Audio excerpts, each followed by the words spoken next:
Really interested in the Scottish landscape.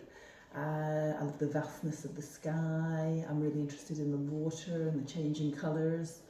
If there was an artistic influence that meant most to me, it would be Joan Erdley. I love her work. I'm looking forward to introducing people to my home, my studio, which isn't really a studio at the moment. I'm working from a kitchen, but I look forward to showing people my work and the beautiful place that I've recently moved to.